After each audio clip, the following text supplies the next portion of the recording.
Okay, thank you. आज आपण इथं एका महत्त्वाच्या विषयावरती प्रेससाठी जमला, त्याच्याबद्दल धन्यवाद. गेल्या 2 महिन्यापासून आपण अनेक मोहिमा राबवत आहोत.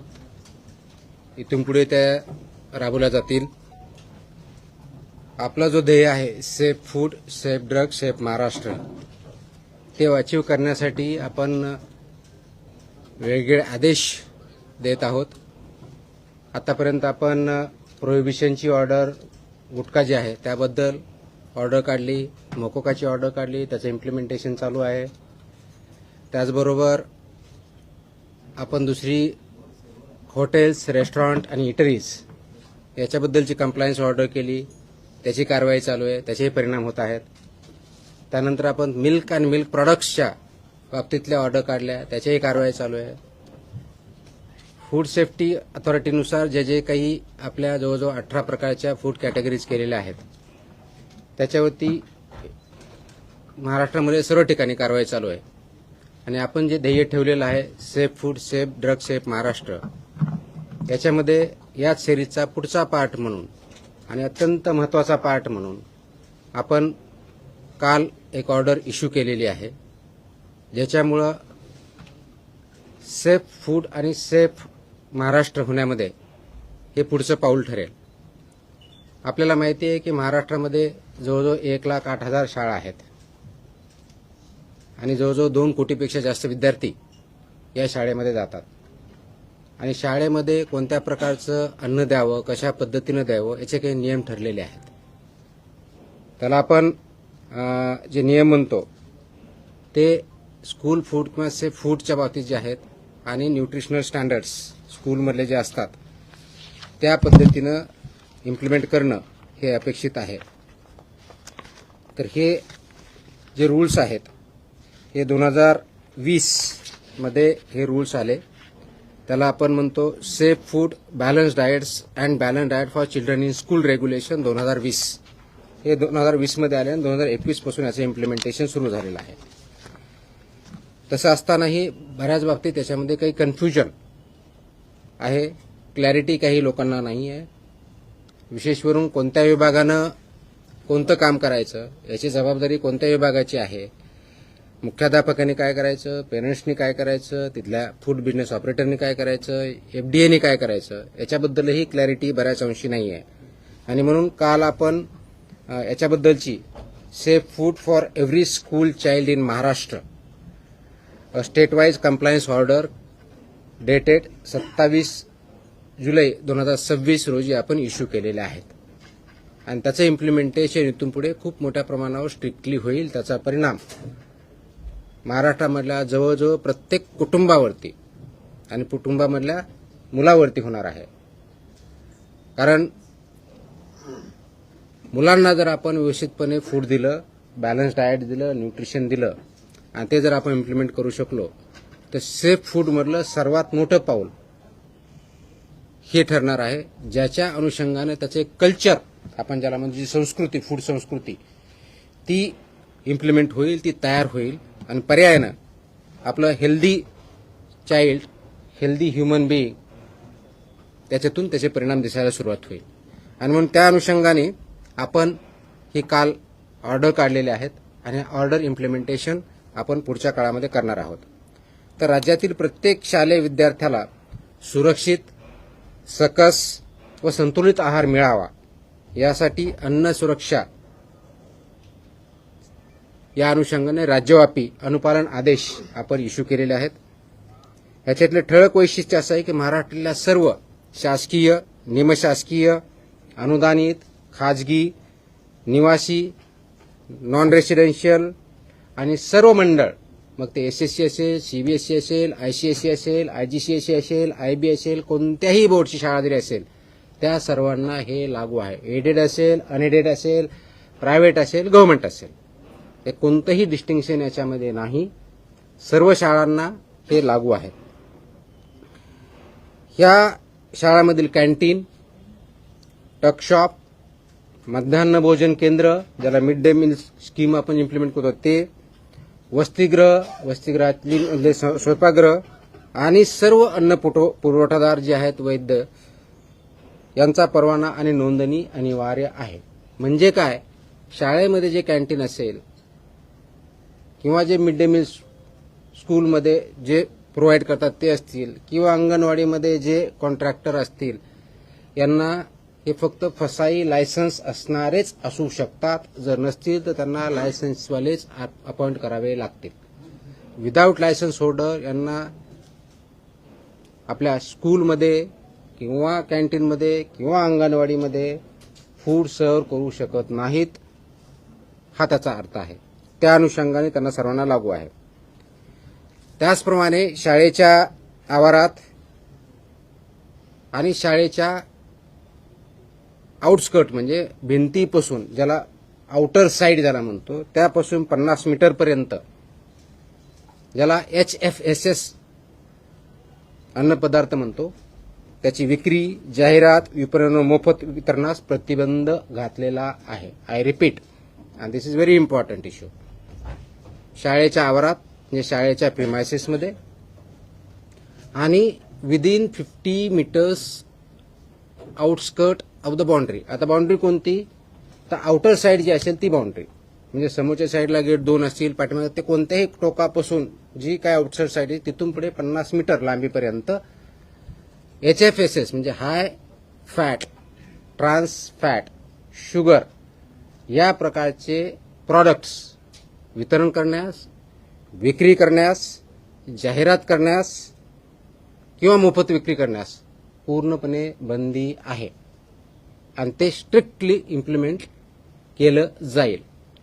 त्याच्यामुळं या बाबतीचं इम्प्लिमेंटेशन तिथली लोकल अथॉरिटी, विशेष करून मुख्याध्यापकाचे, ज्याला शाळा प्रमुख असं म्हणतो, किंवा प्रिन्सिपल असेल तर प्रिन्सिपल, कारण हे आदेश 12वी इयत्ता 12वी पर्यंतच्या शाळाची डेफिनेशन 12वी पर्यंत आहे आणि हे लागू होतं 22 महिन्याच्या मुलाच्या पासून सुरू होतात. 22 महिन्याच्या मुलापर्यंत लागू नाही, तिथून पुढे म्हणजे अंगणवाडीमध्ये जे मुलं येतात तिथून पुढे चालू होतं.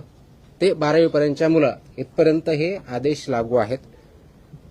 हे हाय HFSS ज्याला फूड आयटम्स म्हणतो, high fat, trans fat, sugary जे प्रॉडक्ट आहेत ते तिथे विकता येत नाहीत, जाहिरात करता येत नाहीत, वितरण करता येत नाही किंवा फ्रीमध्ये वाटपही करता येत नाही.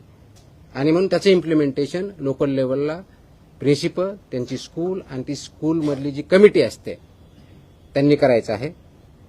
जास्त मीठ, साखर, संतृप्त चरबी व ट्रान्सफॅट असलेल्या अन्नपदार्थ शालेय परिसरात मज्जाव केलेला आहे. हे ऑर्डरमध्ये आहे. मज्जाव केला मीन्स प्रिव्हेंट केलेला आहे. Ice-cream, chocolate, everything, sir? So it comes in that. These are all products of that. So school. I'll answer the questions. I'll answer the questions later on. Let me finish first, then we'll answer the questions. शक्यतोवर विद्यार्थ्यांना तिथं जे food द्यायचंय ते wholesome food असावं हे अपेक्षित आहे. फ्रुट्स असावेत हे अपेक्षित आहे. भाज्या, कडधान्य, संपूर्ण धान्य, दूध व स्थानिक पौष्टिक पदार्थ उपलब्ध करून देण्यावर भर असावा हे ॲडवायझरी आहे.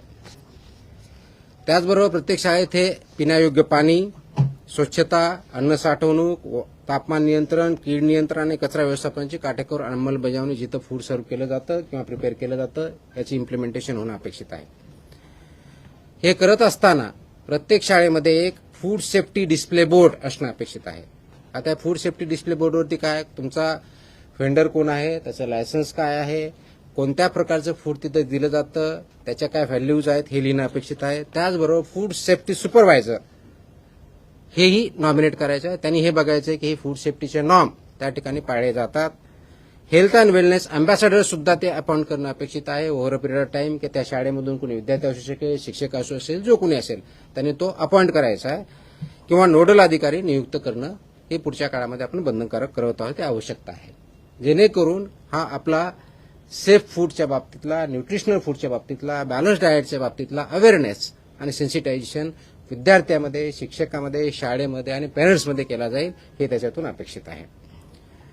प्रत्येक शाळेची वर्षातून किमान 2 वेळा अन्न सुरक्षा तपासणी आम्ही करणार आहोत, किमान 2 वेळेस, आणि किमान एक अन्न नमुना संकलन करून त्याची तपासणी करणार आहोत. तर ह्या ऑर्डर आम्ही ऑलरेडी आमच्या विभागाला दिलेल्या आहेत आणि त्याचं इम्प्लिमेंटेशन आपण करणार आहोत.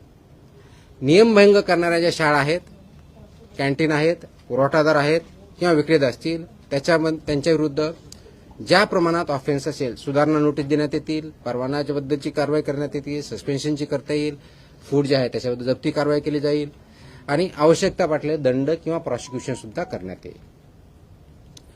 यामध्ये इम्प्लिमेंटेशन में सर्वात महत्वाचा रोल जो आहे तो शालेय शिक्षण विभागाचा, स्कूल एज्युकेशन डिपार्टमेंटचा आहे. शिक्षण मंडळ जे आहेत आपले जे बोर्ड असतात त्यांचा आहे. लोकल बॉडीज म्हणजे जिल्हा परिषदेच्या शाळा असेल तर लोकल बॉडी किंवा कॉर्पोरेशन असेल तर म्युनिसिपल कॉर्पोरेशन किंवा काउन्सिल असेल तर काउन्सिल यांचा पण महत्वाचा रोल आहे. अन्न सुरक्षा अधिकारी आपले ज्या विभागाचे आहेत, फूड सेफ्टी ऑफिसर्स त्या एरियाचे आणि जिल्ह्याचे असिस्टंट कमिशनर जे आहेत त्यांचा महत्वाचा रोल आहे. स्कूल मॅनेजमेंट कमिटी जे आहे त्यांचा आहे. पालक आणि विद्यार्थी हे सगळे याच्यामध्ये स्टेक होल्डर्स आहे. या सर्वांचा सक्रिय सहभाग आणि पालन करणं बंधनकारक आहे. प्रत्येक शाळेला ईट राईट स्कूल हे कॅम्पेन बंधनकारक आहे. हे ईट राईट स्कूल कॅम्पेन गेल्या अनेक वर्षापासून आपण राबवतो, पण ते इफेक्टिव्ह राबवणं गरजेचं आहे. त्याच्यामुळे ईट राईट स्कूल आपण जर करू शकलो तर ईट राईट जे आहे घरी सुद्धा जाईल आणि ते कल्चर बनेल हे त्याच्यातून अपेक्षित आहे. म्हणून त्यामध्ये शालेय कॅन्टीनला आरोग्यवाच्या आहाराचे आदर्श केंद्र कसं तयार करता येईल या दृष्टीचा आमचा प्रयत्न असणार आहे.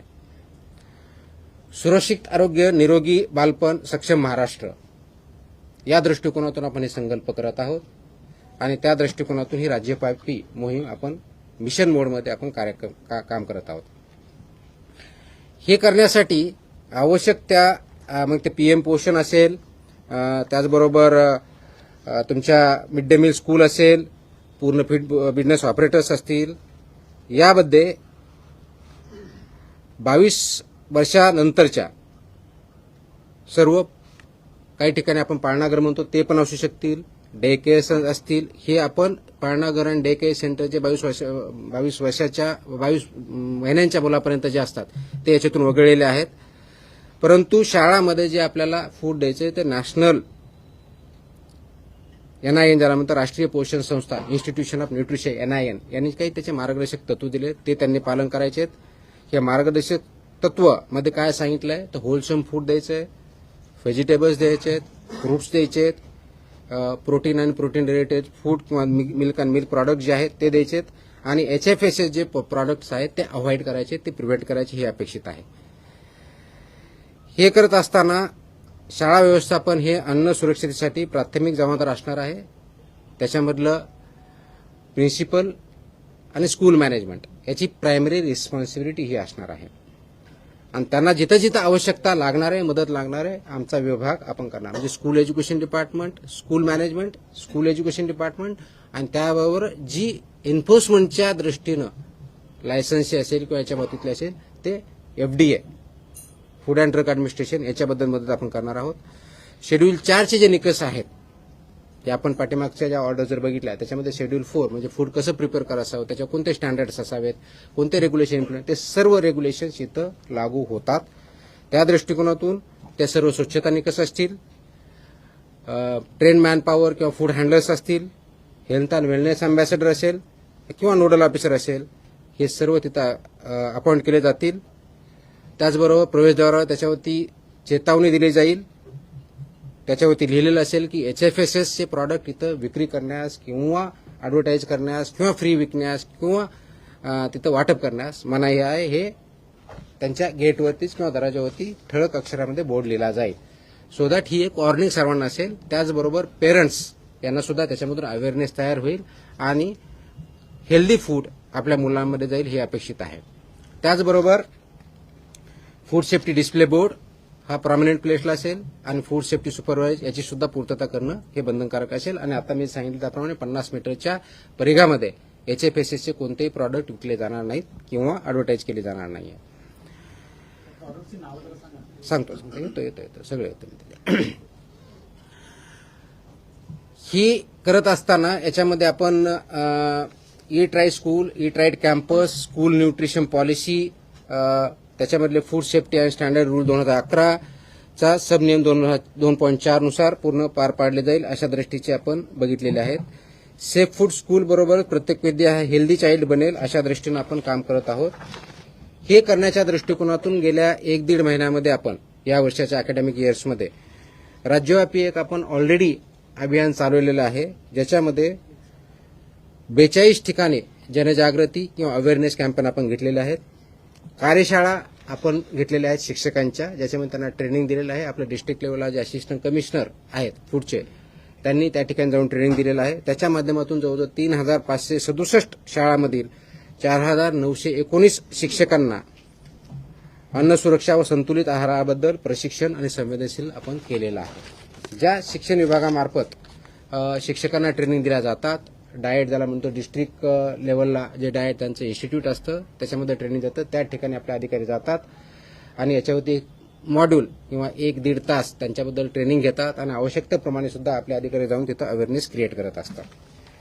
तर ह्या सर्व आपण गोष्टी करण्यापाठीमागचा उद्देशच हा आहे की गेल्या काही काळामध्ये याच्यामध्ये पाहिजे तेवढं लक्ष आपण देऊ शकलेलो नव्हतो. आता आपण त्याच्यावरती फोकस करत आहोत आणि याचा कंप्लायन्स रिपोर्ट मंथली बेसिसवरती विभागाला असणार आहे. तर ह्या विभागामध्ये ज्या स्कूल एज्युकेशन डिपार्टमेंटमध्ये महाराष्ट्रामधला एक थोडक्यात आपल्याला डेटा आणि एनरोलमेंट माहिती देतो की इयत्ता 1 ते 12वी मध्ये जवळजवळ 2,02,85,525 विद्यार्थी एनरोल्ड आहेत. यांच्यापर्यंत आपण याच्या माध्यमातून पोहोचतोय. याच्यामधला जर प्रायमरी 100 स्टँडर्ड 4थीपर्यंत बघितलं तर 67,36,000 स्टुडंट आहेत. अप्पर प्रायमरी 72,63,000 5वी ते 8वी मधले आहेत. सेकंडरीमधले 26,44,000 असे टोटल 2,02,000 आहेत. मॅनेजमेंट कॅटेगरी स्कूल जर याच्यामध्ये ज्या कव्हर होतील ते जर बघितलं तर लोकल बॉडीमध्ये जवळजवळ 64,000 स्कूल आहेत. प्रायव्हेटमध्ये 40,000च्या आसपास स्कूल आहेत. ट्रायबल डेव्हलपमेंटच्या 1444 स्कूल्स आहेत. सोशल वेलफेअरच्या 1,068 आहेत. दिव्यांगच्या वेलफेअरच्या डिपार्टमेंट DEPWD ज्याला म्हणतो department of empowerment of persons with disabilities यांच्याकडच्या ज्या काही संस्था काही चालवतात याच्यामध्ये 180च्या आसपास आहेत. मद्रासास 50 आहे. सेंट्रल गव्हर्नमेंटच्या 25 आहे. स्टेट गव्हर्नमेंटच्या 19 आणि अननोन नॉट क्लासिफाईड 164 अशा आपल्या स्कूल एज्युकेशन डिपार्टमेंटमध्ये 1,08,157 एवढ्या स्कूल जो डेटा वेबसाईटवर स्कूल एज्युकेशन डिपार्टमेंट त्याच्यामध्ये आहेत त्या कव्हर होतील. डिव्हिजन वाईज आपल्याकडे सर्व डेटा आहे. त्याच्यानुसार आपण जे ट्रेनिंग दिलेलं आहे तर कार्यशाळा वर्कशॉप जे आपण घेतलेले 42 घेतले आहेत आतापर्यंत, त्याच्यामध्ये 3,567 शाळा कव्हर झालेल्या आहेत आणि शिक्षक त्याच्यामध्ये 4,919 शिक्षक आतापर्यंत केलेले आहे आणि हे काम कंटिन्युअसली चालू राहणार आहे. हे याच्यामधला एक सर्वात महत्वाचा जो इश्यू आहे तो आपल्याला ॲड्रेस जो करायचा आहे तर तो मॅन्डेटरी कंप्लायन्स असं सांगितलं मी की dietary guidelines for Indians manual जे NIN ने बनवलं आहे त्यानुसार हे डायटरी गाईडलाईन्स इम्प्लिमेंट स्कूलमध्ये करायचे आहेत बॅलन्स डाएटसाठी. दुसरा जो आहे तो menu shall ensure adequate macronutrients and micronutrients. ह्या मेन्यूमध्ये मॅक्रोन्यूट्रियंट्स कोणते म्हणजे कार्बोहायड्रेट्स आले, प्रोटीन्स आले, फॅट्स इन अप्रोप्रिएट प्रोपोर्शन आल्या आणि मायक्रोन्यूट्रियंट्समध्ये व्हायटमिन्स आले, आयर्न, कॅल्शियम आणि आयोडीन आणि फोलेट ह्या सगळ्या गोष्टी आल्या. हे एन्श्युअर करायचं आहे. फूड प्रॉक्युअर जे होतं किंवा सर्व्हिस होतं त्याच्यामध्ये एन्श्युअर करायचं आहे की त्याच्यामध्ये डायटरीनुसार आवश्यकनुसार फायबर आहे आणि कॅलरीज आणि प्रोटीन आहेत. कॅन्टीन्स आणि हॉस्टेल आणि किचन हे जे आहे ते प्रोएक्टिव्हली त्याच्यामध्ये fruits, vegetables, whole grains, pulses, dairy products हे प्रमाण वाढवायचं आहे. HFSS जे फूड आहे ते ॲब्सोल्युटली तिथे सर्व्ह करायचं नाही, सोल्ड करायचं नाही, डिस्प्ले करायचं नाही किंवा फ्रीमध्ये करायचं नाही. याच्यामध्ये स्कूल ऑथॉरिटीची रिस्पॉन्सिबिलिटी जी आहे ती जे FBO असेल किंवा स्वतः चालवते ते रजिस्टर्ड पाहिजे, फसाई लायसन्स पाहिजे, नंबर 1. नंबर 2 हे जे आपलं शेड्यूल 4 आहे रेग्युलेशनमधलं फसाईमधलं ते इम्प्लिमेंट करायचं आहे. 2011चे रेग्युलेशन पूर्णपणे इम्प्लिमेंट करायचे आहेत. त्याचबरोबर health and wellness ambassador designated officer under regulation 6(1) नुसार आपल्याला करायचं आहे आणि यानुसार सेक्शन 30 नुसार आपण जी ऑर्डर काढलेली त्याच्यानुसार I am directing that every school authority shall appoint and train such nodal officer आपण मॅन्डेटरी करतोय, त्यानुसार आपण करत आहोत. त्याचबरोबर जी responsibility of the school education department आहे ती अशी आहे की सर्व स्कूलमधलं FBO रजिस्टर आहे हे बघायचं आहे. मिड डे मील असेल, प्रधानमंत्री पोषण आहार असेल, याच्यासाठी शाला पोषण आहार असेल, ह्या ज्या योजना आहेत याच्यामध्ये जे व्हेंडर्स आहेत ते रजिस्टर करून घ्यायचे. जर नसतील तर जे रजिस्टर्ड आहेत त्यांनाच अपॉइंट करायचं आहे. डिस्ट्रिक्ट आणि ब्लॉक एज्युकेशन ऑफिसरला याने त्यांच्याकडून डिरेक्शन जाणं अपेक्षित आहे की याचं पूर्णपणे मॉनिटरिंग आणि कंप्लायन्स होते आणि त्याच्यामध्ये त्यांचं रिपोर्टिंग होतंय. फूड सेफ्टी आणि न्यूट्रिशनल स्टँडर्ड्स इम्प्लिमेंट होत आहेत, त्याचं कंप्लायन्स होत आहे. आणि स्कूल एज्युकेशन डिपार्टमेंटनी इन कोऑर्डिनेशन विथ FDA बरोबर याचं इम्प्लिमेंटेशन होतंय आणि तिथं काय टेक्निकल सपोर्ट लागत असेल किंवा एन्फोर्समेंट सपोर्ट लागत असेल तो FDA मार्फत दिला जाणार आहे. बोर्डनी काय करायचं आहे तर बोर्डनी त्यांच्या ज्या गाईडलाईन्स आहेत त्याच्यामध्ये हे स्कूल फूड रेग्युलेशन्स हे मॅन्डेटरी करायचे, over a period of time comply करायचे. Annual food safety compliance certificate हे फूड बोर्डनी करायचं आहे. त्यांच्या जे अफिलिएटेड स्कूल आहेत त्यांना कंपल्सरी करायचे, जे डॉक्युमेंटेशन ठेवायचं आहे आणि ऑन रेफरन्स फूड सेफ्टी कमिशनरला याच्यानुसार कंप्लायन्स करायचं आहे.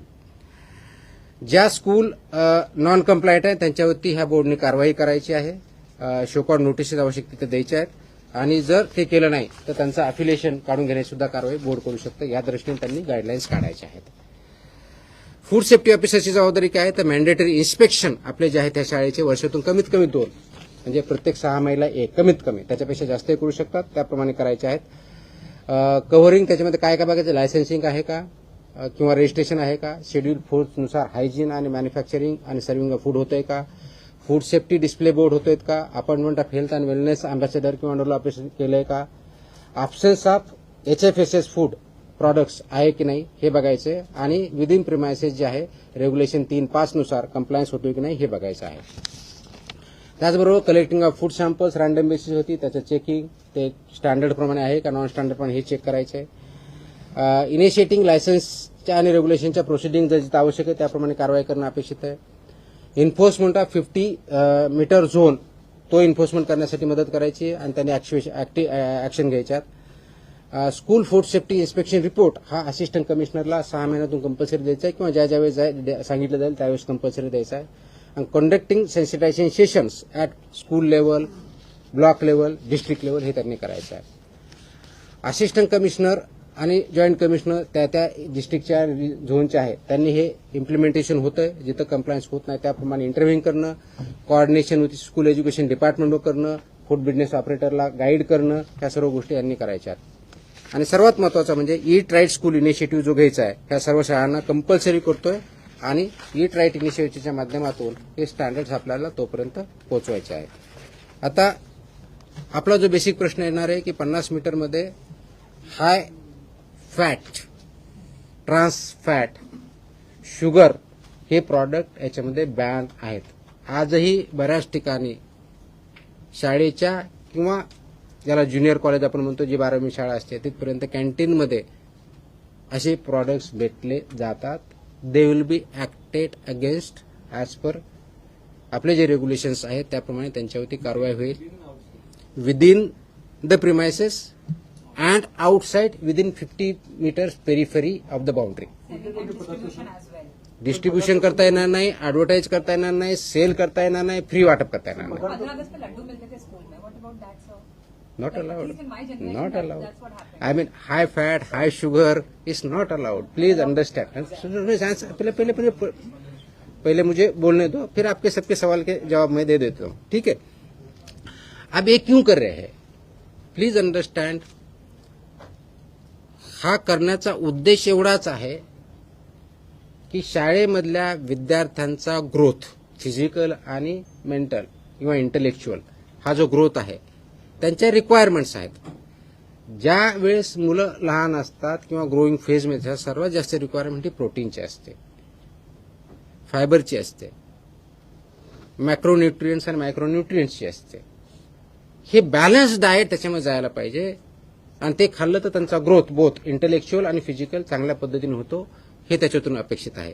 आणि म्हणून हे 2020 मध्ये हे रेग्युलेशन आलं. आय रिपीट 2020चे रेग्युलेशन्स आहेत आणि त्याचं इम्प्लिमेंटेशन 2021 पासून झालेलं आहे. त्याच्यामुळे ह्या शाळांना माहीत नाही, आम्हाला माहीत नाही, पेरेंट्सला माहीत नाहीये असं आपण म्हणणं हे धाडसाचं ठरेल. याचं इम्प्लिमेंटेशन आपण आता इथून पुढे आणखी स्ट्रॉंगली करणार आहोत. आतापर्यंत अवेअरनेस पण झालेला आहे, आतापर्यंतही करत आहोत, पण इथून पुढे आणखी जास्त सिव्हिअरली होईल आणि याचा परिणाम आपल्या विद्यार्थ्यावरती, अपकमिंग जनरेशनवरती खूप पॉझिटिव्हली होणार आहे. कारण बऱ्याच अंशी आपण बघतो की तिथं सो कॉल्ड एनर्जी ड्रिंक्स, कारण एनर्जी ड्रिंक्स ही कॅटेगरीज नाही आहे, फूडमध्ये कॅटेगरीज नाही आहे. So called caffeinated non caffeinated drinks हे अवेलेबल होतात, which is not allowed. These are either high fat आहेत, ट्रान्स फॅट आहेत, शुगरी आहेत, त्याच्यामध्ये प्रोपोर्शन लिहिलेलं आहे, आपण त्याच्यावरती लिहिलेलं असतं, वॉर्निंग पण असतं. बरेच प्रॉडक्ट तिथे वॉर्निंग असतात की not advise not for use by children below the age of 18, परंतु तिथे अवेलेबल असतं. माझी 3 सूचना वजा विनंती आहे त्याच्यामध्ये. नंबर 1,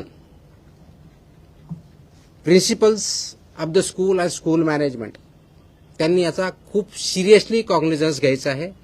आपल्या शाळेमध्ये, शाळेच्या प्रिमायसेसमध्ये किंवा विदिन 50 मीटर पेरिफेरीमध्ये ज्या गोष्टी अनुज्ञेय नाहीयेत खाण्याच्या फूड बाबतीतच्या, त्या 100% प्रिव्हेंट करणं ही आपली जबाबदारी आहे. त्या दृष्टीनं शाळेच्या मॅनेजमेंटनी आणि प्रिन्सिपलनी इनिशिएटिव्ह घ्यावं, कारवाई करावी. नंबर 1.